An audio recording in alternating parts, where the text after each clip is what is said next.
Cyberbullying is a form of bullying that takes place online using electronic media such as mobile phones, and it can be carried out by one person or a group of people. So, types of bullying can include blackmail, threats, abusive comments, spreading rumours, sharing embarrassing pictures, or creating fake profiles on social media sites.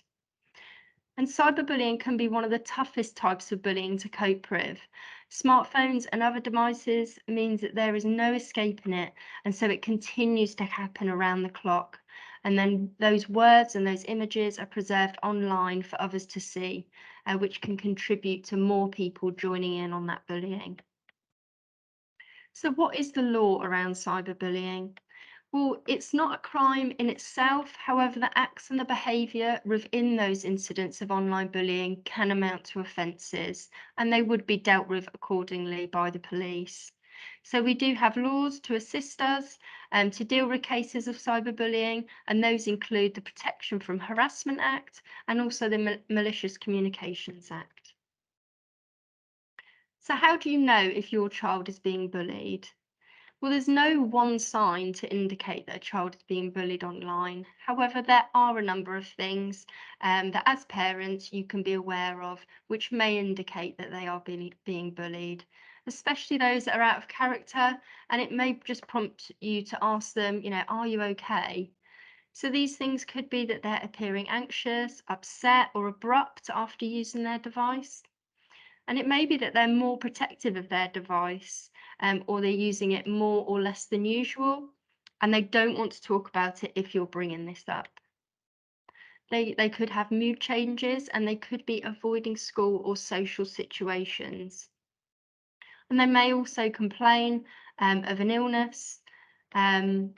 And it is well evidenced that children who are being bullied do suffer effects on their mental health as a result of stress and anxiety. So what can you do? Well, the first thing is to reassure them. So the advice from the NSPCC is to let them know that you want to help them put a stop to it. And then encourage them to talk to someone that they trust. And just to be aware that that person might not be you. It could be a family friend or someone from school. And then to reassure them that they are believed and that there is support to help them, and making sure that they know how to access those relevant services.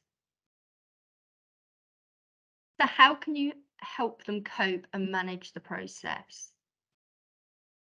So you need to listen when they need to talk and keep calm and don't judge them, and also don't underestimate the effect that it's having on them. So help them find coping mechanisms which don't involve taking their devices from them, because that can then cause additional stress and additional anxieties. And you need to be led by them. So it's really important that they are in control of the situation where possible, and that they understand their choices, and that they're given time to think and decide what is best for them. So if bullying is taking place on a social network site such as Facebook or Twitter or Snapchat, there is a function which allows the user to block someone. So you can contact them directly, and they do have policies in place to remove appropriate material, and they can even delete a bully's account. And there's also a report function on these sites.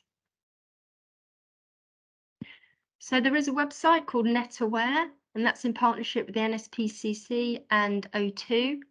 And what they have on there is it's an A to Z of social media sites and apps with information specifically for parents.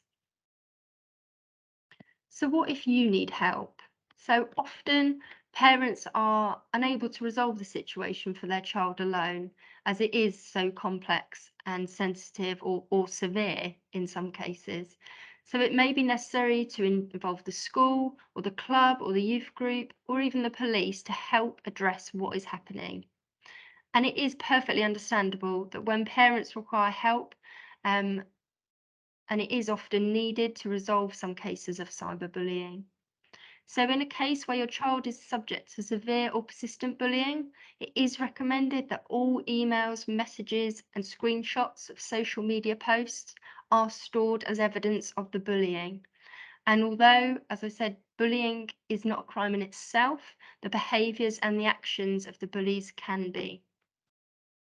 And also, please ask your child not to retaliate.